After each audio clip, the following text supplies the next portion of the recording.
As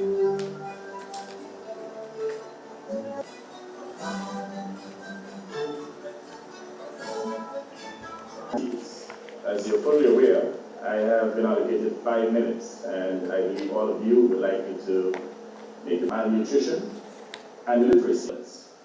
Therefore, we must act together to change it between Africa and the Caribbean.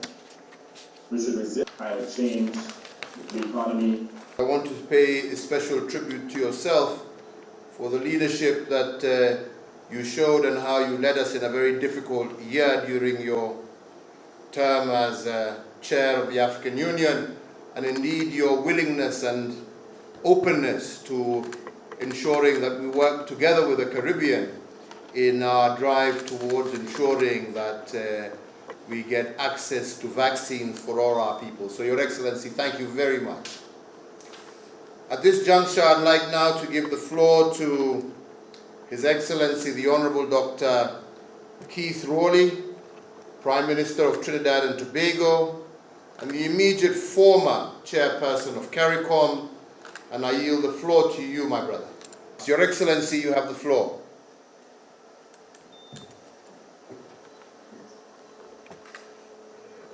Thank you, Your Excellency. First Africa Caricom Summit.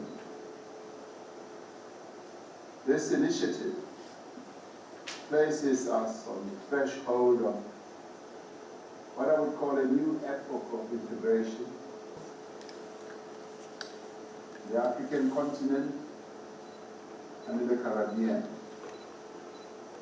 who, although separated by a vast ocean, are united by a shared history.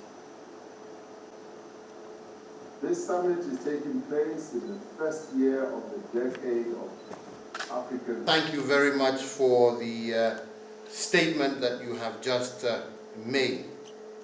I would like now to give the floor to our dear brother, His Excellency, President Paul Kagame, to make his opening statement and carry it. Thank you very much, Your Excellency President Kenyatta, Your Excellency heads of state and government who have kindly graced this occasion, heads of regional organizations, colleague ministers. It is my distinct privilege to highlight key elements of the draft communiqué that will be issued after we close this meeting. It will be circulated to all of you for your approval, but we thought it was important for you to note some of the key components of it to ensure that we were able to capture the spirit and the power of this important summit. The communiqué will start by noting that heads of state and governments of member states of the African Union and the Caribbean Community, Caricom, met virtually for the inaugural Africa Caricom Summit, hosted by His Excellency Uhuru Kenyatta, President of the Republic of Kenya, on the 7th of September 2021, under the theme, Unity Across Continents and Oceans, Opportunities for Deepening Integration. The objective of this historical summit was to reaffirm the bonds of ancestry and friendship between Africa and Caricom, and to build a foundation for lasting engagements and partnerships between the two regions for a collective future. Key components of the communiqué are as follows.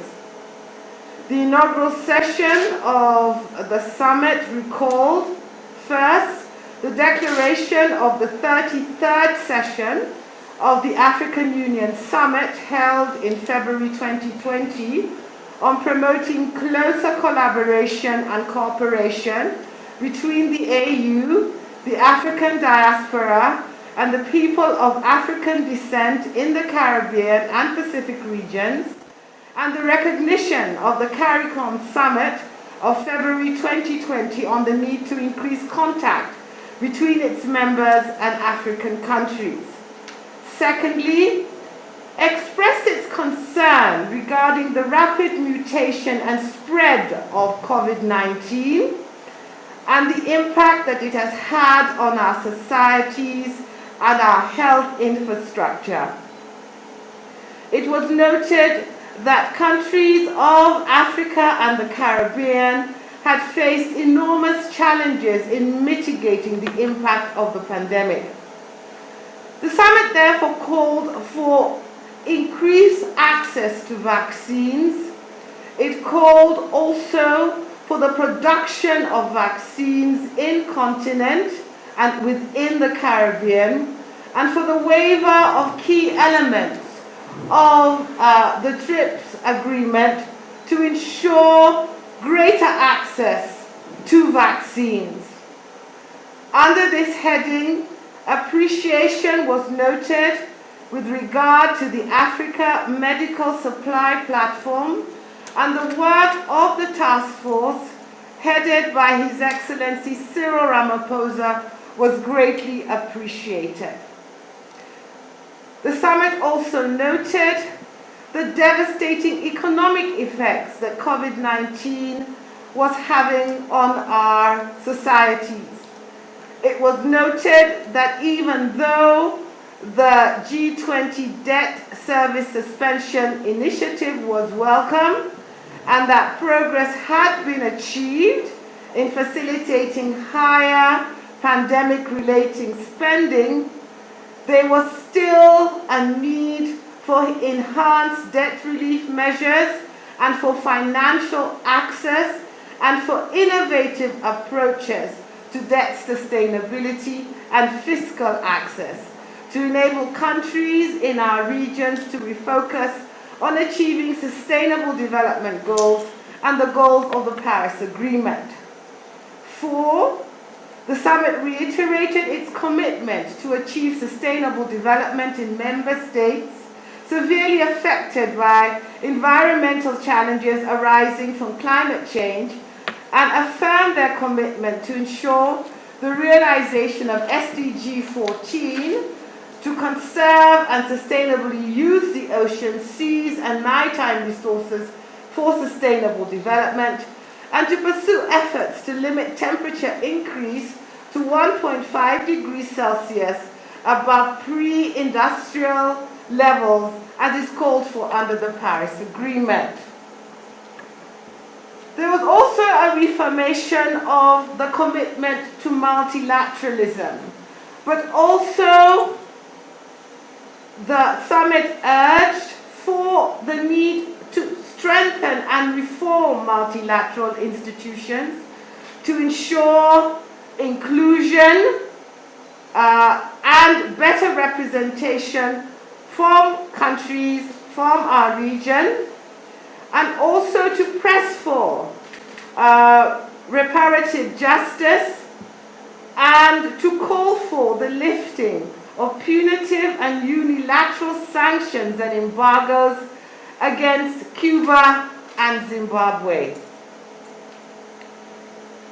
6, the summit noted the need to address mutual economic and communication challenges within the spirit of South-South cooperation, and in particularly to collectively endeavor to exploit the blue economy and technology for the advancement of our peoples.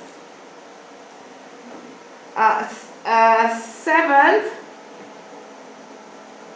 the summit underscored the need to foster increased trade, investment, air travel, maritime shipping links, with a view to greater economic integration between our two regions, and to foster and design specific agreements and frameworks to further trade. It was noted that opportunities lay in the Africa Continental Free Trade Area in this regard.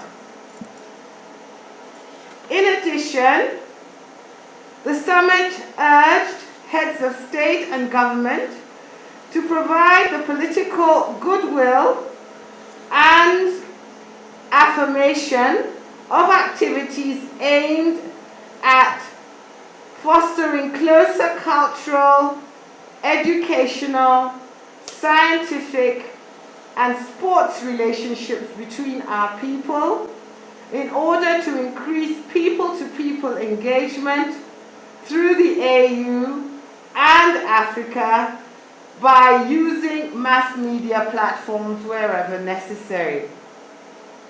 Finally,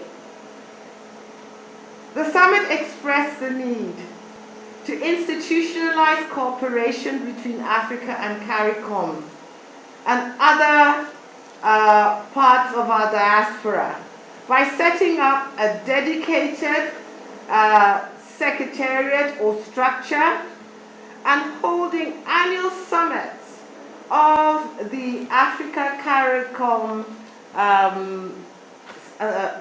for Africa and the Caricom on the 7th of September every year, and called on member states to support this initiative. These are the key highlights. We will improve the text and circulate it to the participants in early course. I thank you for your kind attention. Voting power of 69 nations in the United Nations and all its subsidiary organizations, including the World Trade Organization. Common heritage between the two regions and the need for cooperation in order to leverage opportunities for development and sharing.